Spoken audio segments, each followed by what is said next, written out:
성도 여러분, 안녕하세요. 11월 6일 목요일 아침 말씀 시간입니다.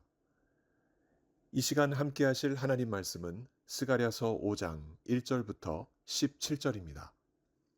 그 가운데 1절부터 5절까지 말씀을 봉독하여 드리겠습니다. 선지자들, 곧 선지자 학개와 이도의 손자 스가랴가 이스라엘의 하나님의 이름으로 유다와 예루살렘에 거주하는 유다 사람들에게 예언하였더니, 이에 스알디엘의 아들 수룹바벨과 요사닥의 아들 예수아가 일어나 예루살렘에 있던 하나님의 성전을 다시 건축하기 시작하매 하나님의 선지자들이 함께 있어 그들을 돕더니, 그때에 유브라데강 건너편 총독 다뜨네와 스달보스네와 그들의 동관들이 다 나와 그들에게 이르되, 누가 너희에게 명령하여 이 성전을 건축하고 이 성곽을 마치게 하였느냐 하기로, 우리가 이 건축하는 자의 이름을 아뢰었으나 하나님이 유다 장로들을 돌보셨으므로 그들이 능히 공사를 막지 못하고 이 일을 다리오에게 아뢰고 그 답장이 오기를 기다렸더라. 아멘. 사람에게 생명보다 귀한 것은 없습니다. 그 생명이 귀하기에 사람은 생명을 지키기 위해 앞뒤 좌우를 신중히 살피며 살아갑니다. 그런데 세상에는 자신의 생명보다 그 생명을 주신 하나님을 눈을 들어 바라보며 가장 귀하게 여기며 사는 이들도 있습니다. 그들은 그리스도인들입니다.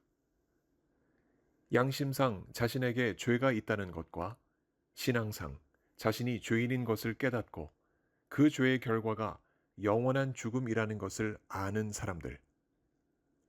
그러나 그런 자신들을 대신하여 예수 그리스도께서 죽으셨고 다시 살아나신 사실을 믿는 사람들. 그 결과로 죄 사함과 새로운 생명을 얻은 그들이 바로 그리스도인들입니다. 까닭에 그들에게 생명은 자신의 것인 듯 하나 사실은 예수님의 것입니다. 그래서 그들은 예수님의 말씀 한마디에 목숨을 걸고 살아도 주를 위해, 죽어도 주를 위하는 사람들입니다.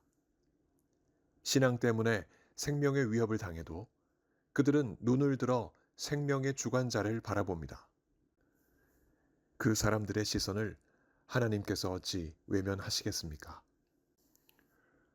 하나님의 눈동자가 유다 장로들을 향해 머물렀습니다. 5절 말씀은 이렇게 시작합니다.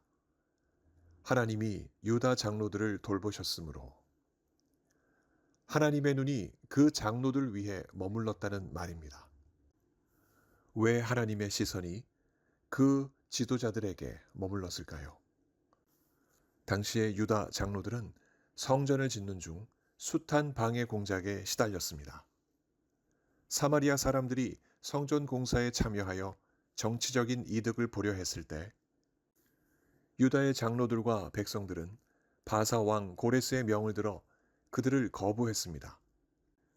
성전 건축은 유다 백성들의 사명이라는 것을 강조하면서 말이죠. 일이 뜻대로 되지 않자 사마리아 사람들은 바사 제국 관리들을 뇌물로 사서 성전 공사를 방해했습니다. 이 시도가 성공하여 무려 16년 동안이나 성전 공사가 중단되는 일이 벌어졌습니다. 그러나 하나님은 성전을 짓고자 갈망하는 유다 백성들을 살펴주셨습니다.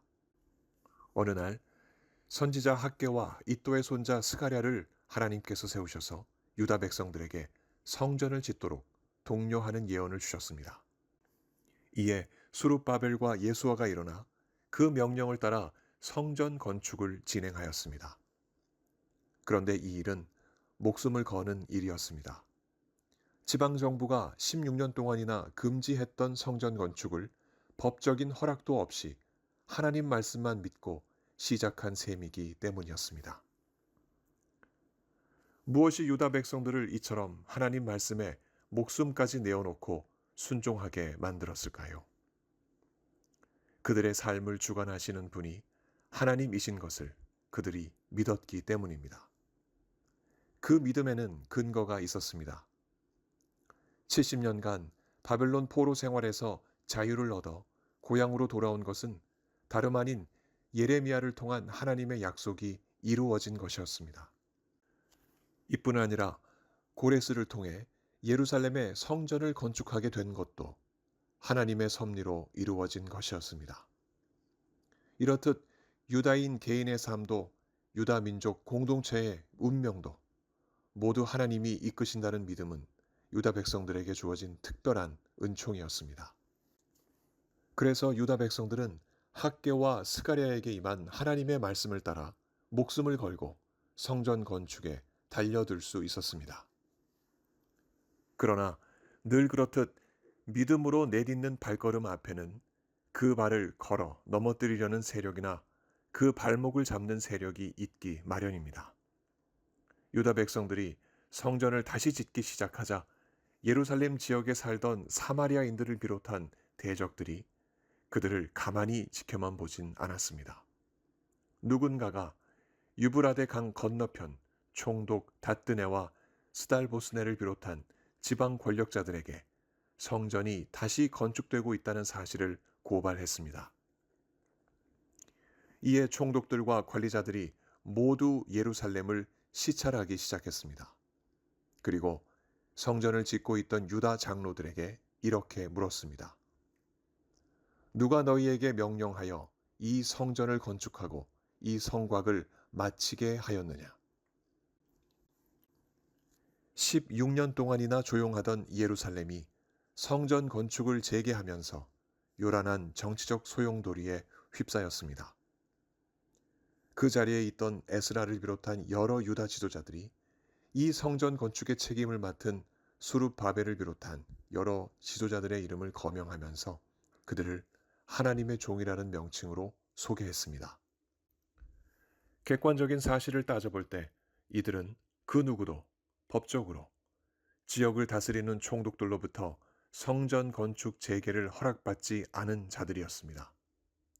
다만 신앙적으로 하나님의 선지자들을 통한 말씀에 순종하여 성전을 다시 건축하는 중이었습니다.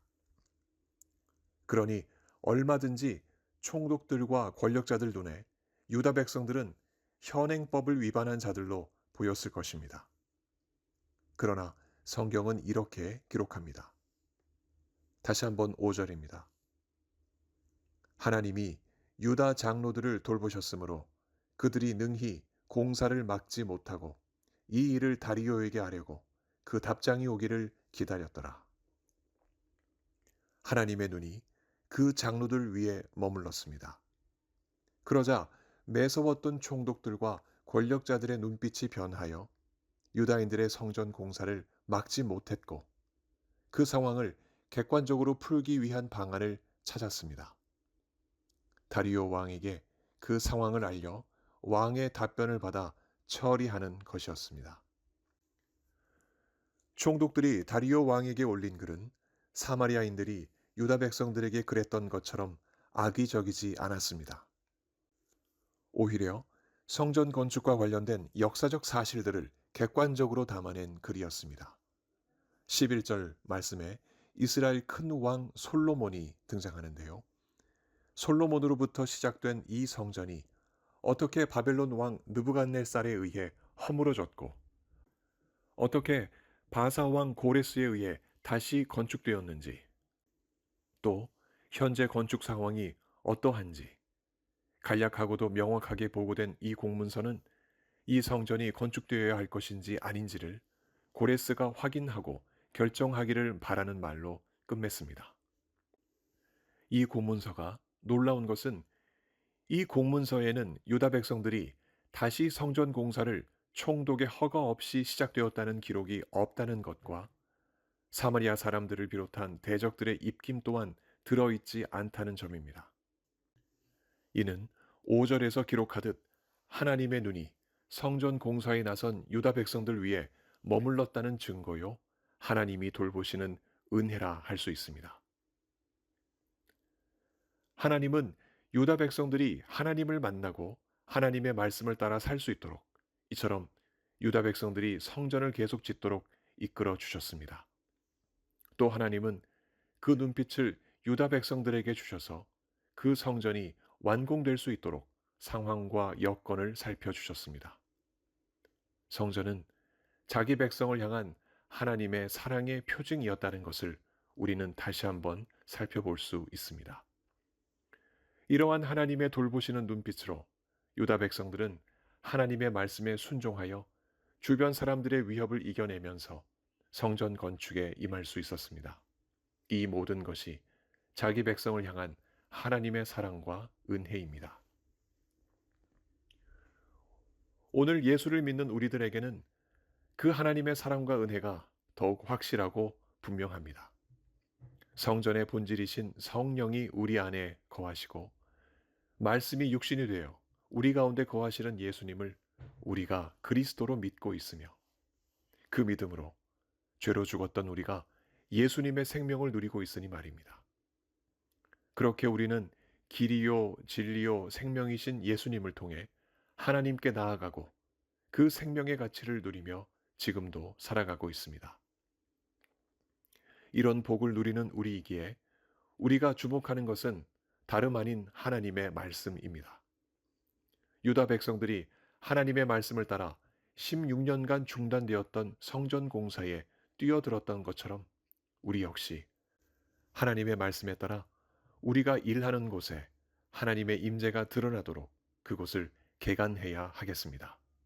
우리가 하나님의 말씀에 따라 호흡하며 생각과 말과 행동이 하나님의 말씀을 따를 수 있도록 늘 깨어서 성령께 기도해야 하겠습니다. 우리를 통해 우리 주변의 사람들에게 예수의 복음이 전해질 수 있도록 더욱더 기도해야 하겠습니다. 그런 우리의 믿음 어린 발걸음을 걸어 넘어뜨리고 붙잡으려는 이들의 방해는 당연한 것쯤으로 여깁시다. 그럴 때일수록 우리에게 생명을 주신 예수님을 바라볼 수 있는 믿음이 우리 속에 솟구쳐 오르기를 바랍니다. 하나님이 유다 백성들을 돌아보셨듯이 우리를 돌아보실 것이 분명하기 때문입니다. 오늘 하루도 성령께서 우리를 붙잡아 주시고 동행하시며 우리의 영을 새롭게 해주시길 이 아침 예수 그리스도 이름으로 간절히 축원합니다. 함께 기도하시겠습니다. 하나님 아버지, 오늘도 우리의 영을 성령으로 새롭게 하여 주옵소서. 그리하여 우리와 함께 하시는 하나님을 우리가 경험하게 하시고 하나님의 임재 가운데 우리에게 맡겨진 모든 일들을 하나님의 능력으로 잘 감당할 수 있는 우리 모두 되게 하여 주옵소서. 몸이 아프신 성도님들 한 분 한 분 주님께서 붙잡아 주시고 강건케 하시며 건강한 몸으로 주님을 섬기시게 하여 주옵소서. 여러 가지 많은 문제 주님 앞에 놓고 기도하는 하나님 백성들 그 간절한 간구 들으시고 속히 응답하시며 선한 길로 인도하여 주옵소서. 오늘도 우리와 함께 하시며 은혜 주실 것을 믿사옵고 감사드리며 예수 그리스도 이름으로 기도하옵나이다. 아멘. 성도 여러분, 오늘 하루도 주님과 동행하시는 복된 하루 보내시기 바랍니다. 감사합니다.